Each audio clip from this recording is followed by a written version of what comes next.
Alright guys, I think we're overdue for a Project Big Ben update. Today I want to talk about posing. Posing is actually probably my #1 favorite part about bodybuilding, to be honest with you, because you hear a lot of debate about, is bodybuilding a sport, is it just like a pageant, blah blah blah.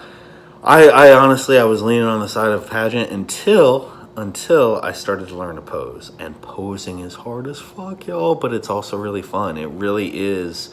You hear those stories about Arnold going to ballet class and stuff, but it's just like that.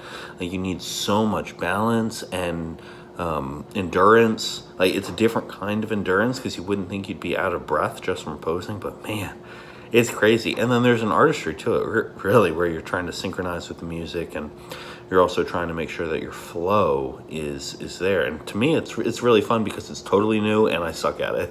So for whatever reason, those things are really fun to me. Whereas, the training of bodybuilding, where it's light, well, it's easy, so that's boring.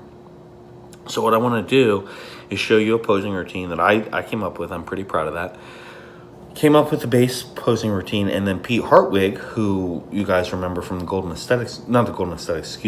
Era competition, he reviewed it for me, and he gave me some suggestions that obviously I'm going to incorporate, because the guy's a master poser. And I want to mention real quick, I do want to plug this for Pete. He has a posing encyclopedia that's available. I'm going to link to it in the description below. That's how I came up with the initial routine. I had zero posing knowledge. This encyclopedia is phenomenal. So I went through all the lessons, I looked at the different poses, and I came up with a routine, and everybody's really liked it so far, for a beginner, right? Which is all you can ask for. And so I wanted to shout out to Pete for that, because he's a really great guy and definitely deserves some support. So let's get into the routine. I'm going to show you guys just straight up. It's just a minute long. So I'll show the clip of the routine. Then I'll show it with Pete's voiceover, where he's explaining what he would change and why. And then we'll show the final version with music that doesn't have Pete's changes, but that does show, hopefully, how I'll look on stage, just not as polished. All right? Let's get into it.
Okay, really happy with that first pose. I like with the head starting down and then bringing the head up. Very dramatic. I like the hip tilt, shoulders in good position. Wouldn't really change much about that. And then crossing the arms over. Could potentially add some more drama in here. Could look down, or could keep the eye gaze up, but maybe just raise the chin just a little bit. And then bringing the arms out. From there, I would bring maybe the head back down, and then when you bring them up, strike this next pose. And I really like that pose there. With the transition into that double bicep pose, I think, like, with bringing the arms out and up a little bit more, those movements, they just look a little bit stiff. They could probably be a little bit more smoother flowing, with a little bit looser through the hands, wrists and fingers, sort of moving the arms out, and then you can keep them like a bit more rigid at points where you land on the pose. I think I just think it would look a little bit more graceful and tie in with the music a little bit more as well. Okay, moving on to the next transition. Yep, I like the swooping arms across and then hitting this mantis pose. That actually looks really cool. You've got the version where it's almost like sort of like holding a sword. You can do it with the arms just extended out a little bit further, if you like.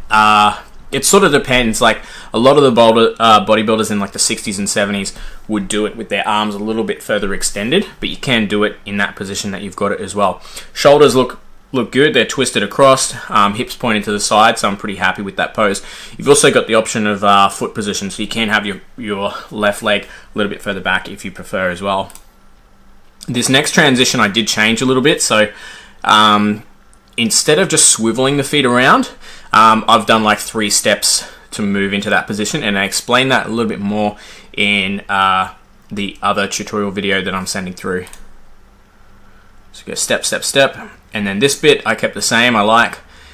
Okay, on this next bit, basically instead of just striking and looking straight out, almost like turning the head, I think it'll create a little bit more drama, and also just kind of tie in with the drama of the music as well. Okay, stepping across. I like this bit with the side chest, really good. And then strong lunge out, arms cross, and then out into that double bicep. This next transition, I just changed it a little bit.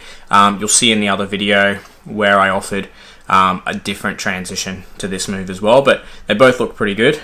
I also swapped the arms over a little bit with that one as well. So instead of having the same leg and the same arm pointed, I had opposite, so it created more one diagonal line. You don't have to use that, but it was just a suggestion that I thought might just sharpen up the routine a little bit. Okay, and then we've got that next side chest pose. I like that in the kneeling position. And then another side chest. You can do this one, with the arms straight and the fist clenched, or you can keep them open in that. And then up and around. That's a cool transition too. Again, with that arm movement, it just looks a little bit sort of flat. I would keep it almost like maybe a little bit looser through that arm movement, and really opening and extending the lats, and then striking down really strong as you hit that pose. And then the spin around looks really good. I really like that actually. So it's like a and then strike that pose, and then it's a step around, arms come out, and I like that left leg behind, looks really cool. Lat spread, and I changed this last little bit as well too. Instead of hitting that pose with the swivel, sometimes on stage, depending on what the floor is, sometimes it's wood or concrete or sometimes even carpet as well. Swiveling, I feel like it can be done, but I feel like shifting the weight and stepping is normally a safer bet as well. And I put a transition in there that I think flows a little better as well. And then striking that final pose. So still finishing with the lat spreads. And yeah, that's pretty much all I would do. So you can watch the other 2 video tutorials that I sent through. I've got one practicing with timing to the music, and I've got another one where I'm going through each move, and also just talking a little bit about head position, arm movement, and any transitions that I changed within there. But all in all, it's actually a really good routine. I like what you've put together, and I've tried to keep it as similar to the one, and just kind of tidy up a few things. So that was posing. I hope you guys found this interesting, if not helpful. You know, if you're not planning on ever posing yourself, it's probably just interesting, but that's okay too. Next week we'll have some more Project Big Ben updates, although I might need to change the name into, I don't know, maybe the prep files, because we're really starting prep next week, and I'm so excited. My calories are going down from 4,500 to 3,000. I'm adding 45 minutes of cardio every day. And, you know, I feel like most people look at that and they would be like, damn, this sucks. I don't want to do this. But I'm so psyched. Like, I think the reason I was so turned off by bodybuilding to begin with was because I had to start during the off season, which it's just fucking boring. Like, it's boring. There's nothing to say there. But because in powerlifting during the off season, you're still making quantitative progress, right? You're still increasing your weights and poundages just like in meet prep. It's different in bodybuilding because it's so qualitative, but now that we're getting into it and it's getting hard, right? It's getting challenging because I have to train every day, multiple times a day, right? Between cardio, between my actual training, between my feeder workouts. Because of all that, it's going to be really difficult, especially on fewer calories. And I'm so pumped for the challenge, guys. This is where I thrive. So I'm super excited to see how I look in another 8 weeks, 7 to 8 weeks to the first show, and then 10 weeks to the second show. And when I say first and second show, so the plan right now is that I'm going to do either the Jay Cutler on August 11th, that's in Richmond, or another local show in Laurel, Maryland, both of which are close to me. The Laurel show is a week later. And we're kind of on the fence right now because there are good pros and cons to both options. The Jay Cutler is a bigger show, right? So I'll get more exposure and I'll get more experience. And the whole goal of this project is experience. So that's a really powerful reason to do it. On the other hand, I'm also going to San Diego the week before that for the Golden Aesthetics training camp and competition that I'm really excited about. So I'll be coming off of travel. Not ideal for your first show. Also, it's a bigger show and it's my first show. So more nerves, right? The more people watching, the more you're going to be nervous. And that's something to consider especially when you're trying something completely new, like this posing routine that I'm going to have to do on stage. So that's another kind of reason to do the Laurel show that would be a little bit smaller. But regardless, assuming I do well enough at that local show, I want to roll straight into the North Americans, which is a national level show. Obviously, I'll be out of my league, but again, I want that experience. And who knows, maybe I won't be out of my league by that time. Maybe by 10 weeks, I'll be so comfortable with this posing from practicing every day after every training session.